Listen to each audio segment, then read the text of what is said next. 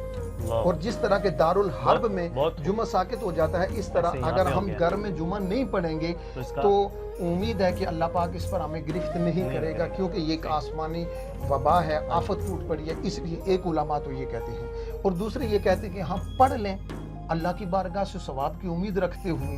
اگر وہ فرض نہیں ہے تو مسئلہ بھی شریعت کا یہ ہے کہ آپ نے فرض پڑھے، اگر وہ فرض نہیں ہے تو وہ رائے گاہ نہیں جاتے، وہ اللہ کی بارگاہ میں نوافل کاؤنٹ کیے جاتے ہیں۔ تو اس لیے بہرحال ماہ سیام آنے والا ہے، اور اس وقت بالخصوص اس وبا کے دوران مجھے، آپ کو، ہم سب کو، تمام اہلیان پاکستان کو مل کر توبہ کرنی چاہیے، استغفار کرنی چاہیے، اللہ کی بارگاہ میں گڑ گڑانا چاہیے۔ اور وہ رحیم اور کریم اتنا ہے کہ اس نے اپنے محبوب سے وعدہ کیا کہ جب بھی میرا غضب بڑھے گا، جب میں غصے میں آؤں گا، جلال میں آؤں گا، تو اے محبوب میرا تجھ سے وعدہ ہے کہ تیری امت کے بارے میں میرے غضب پر میری رحمت ہمیشہ غالب رہے گی۔ تو اس کی بارگاہ میں جب ہم صدق کے دل کے ساتھ گڑ گڑائیں گے، اور اگر اگر آپ اجازت دیں تو میں چھوٹا سا، حضور صلی اللہ علیہ وآلہ وسلم کی ایک طویل حدیث کا مفہوم یہ ہے کہ بندہ زندگی کے کسی بھی لمحے میں جب اللہ سے معافی مانگتا ہے تو اللہ پاک کا دروازہ رحمت کھلا ہوتا ہے، اللہ معاف فرما دیتا ہے۔ ایک شخص کا آخری وقت آ گیا، صحابہ نے آ کر بتایا یا رسول اللہ فلاں بندے کا آخری وقت ہے۔ حضور اس کے گھر تشریف لے گئے، اس خوش نصیب کے، اور اس کی روح چلتے چلتے حلقوم تک پہنچ چکی۔ اللہ اکبر۔ حضور اس وقت تشریف لے گئے، فرمایا اللہ سے توبہ کر۔ اب اس کی زبان اس قابل ہے کہ ساکت ہو چکی ہے۔ اب اس نے صرف اپنی آنکھوں سے یوں آسمان کی طرف دیکھا اور آنکھیں جھکائیں، ادھر چہرہ مصطفیٰ پہ مسکراہٹ آ گئی۔ سبحان اللہ، سبحان اللہ۔ حضور نے فرمایا کہ اللہ نے اس کی توبہ کو قبول کر لیا۔ صحابہ نے عرض کی یا رسول اللہ یہ تو بول بھی نہیں سکتا۔ فرمایا ہاں بول نہیں سکتا، لیکن اس نے بے بسی کے ساتھ اپنی آنکھوں کو جب آسمان کی طرف کیا، رب تعالیٰ نے اس کے گناہوں کو معاف کر دیا۔ تو کہنے کا مقصد یہ ہے کہ زبان یعنی روح چلتے چلتے حلقوم تک بھی پہنچ جائے، بندہ سچے دل سے توبہ کرے، اللہ معاف فرماتا ہے۔ کیا بات ہے، ماشاءاللہ۔ بہت ہی اچھی جو ہے آج کے جو ہمارے مہمان ہیں حضرت علامہ مولانا قاری محمد اخلاق الخیری صاحب، بڑی خوبصورت حضور کی حدیث، قرآن مجید کے فضائل، دیگر انہوں نے جو بتایا، اللہ پاک ہم سب کو ان پر عمل پیرا ہونے کی توفیق عطا فرمائے۔ اللہ تعالیٰ میرا پڑھنا، آپ تمام آپ کا گفتگو کو سننا اور اس پر عمل پیرا ہونے کی توفیق عطا فرمائے۔ پروگرام کا آخری مراحل ہے اور ہمارے جو مہمان آج حضرت علامہ مولانا اخلاق الخیری صاحب ہے، آپ کیا کہیں گے کہ ہمارا اس حوالے سے آخری پیغام ہمارے ماشاءاللہ محمدیہ کو دیا جائے؟ سب سے پہلے تو میں یہ کہوں گا کہ میں دل کی اتھا گہرائیوں سے آپ کو مبارکباد پیش کرتا ہوں اور آپ کی استقامت کے لیے اللہ کی بارگاہ میں دعا گو ہوں۔ میں آپ کو ایک دفعہ پھر اس لیے مبارکباد دیتا ہوں کہ اس نفسا نفسی کے دور میں آپ نے یہ فلاح کا بیڑا اٹھایا اور پروگرام فلاح رمضان اور حیا علی الفلاح فاؤنڈیشن جو فلاح کی طرف بلانے والی ہے، اور آپ نے اس خوبصورت پروگرام کا آغاز کیا ہے۔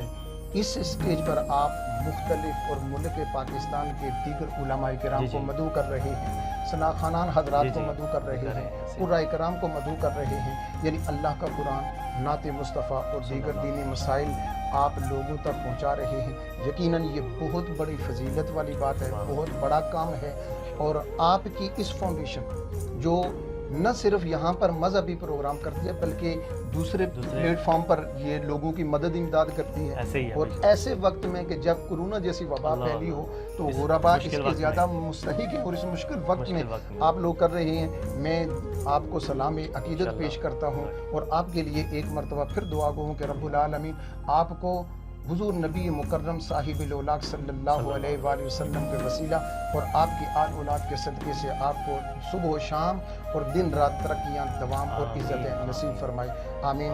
وآخر دعوانا ان الحمدللہ رب العالمین۔ ماشاءاللہ، جزاک اللہ۔ علامہ صاحب میں چاہوں گا آخر میں آپ کیونکہ پروگرام کا اختتام ہے اور دعا فرما دیں فاؤنڈیشن کے لیے اس پروگرام کے لیے۔ اللہم صلی علی محمد معدن الجود والکرم وعلی آلہ وصحبہ وبارک وسلم۔ اللہم ربنا تقبل منا انکا انت السمیع العلیم وتب علینا یا مولانا انکا انت التواب الرحیم۔ اللہم انصرنا فإنک خیر الناصرین وافتح لنا فإنک خیر الفاتحین ورزقنا فإنک خیر الرازقین۔ اے پاک پروردگار، تیری پاک بارگاہ میں التجا ہے مولا کریم، یہ حی علی الفلاح فاؤنڈیشن جو پروگرام فلاح رمضان کو بڑی خوبصورتی کے ساتھ چلا رہے ہیں، تیرے دین کا پیغام، تیرے نبی کی محبت کا پیغام عام کر رہے ہیں، اور دیگر پلیٹ فارم پر یہ غرباء کی مدد امداد کر رہے ہیں، مولا کریم تو اپنے پردہ غیب سے ان کے لیے خزانے کھول دے۔ آمین۔ یا اللہ ان کی مدد فرما، انہیں اس راستے میں مزید ترقی اور دوام نصیب فرما، قدم قدم پر انہیں برکتیں عطا فرما۔ یا اللہ رب العالمین، اہلیان پاکستان اور پورے عالم اسلام کی خیر فرما۔ آمین۔ میرے اللہ ہمارے ملک پاکستان میں جو مریض ہیں ان کو شفاء کاملہ عاجلہ عطا فرما، اور باقی ماندہ لوگوں کو اس وبا سے اپنے کرم سے محفوظ اور معمون فرما۔ ربنا آتنا فی الدنیا حسنۃ وفی الآخرۃ حسنۃ وقنا عذاب النار وادخلنا الجنۃ مع الابرار یا عزیز یا غفار یا ربنا یا رب العالمین۔ وصلی اللہ تعالی علی حبیبہ محمد وآلہ وصحبہ اجمعین برحمتہ۔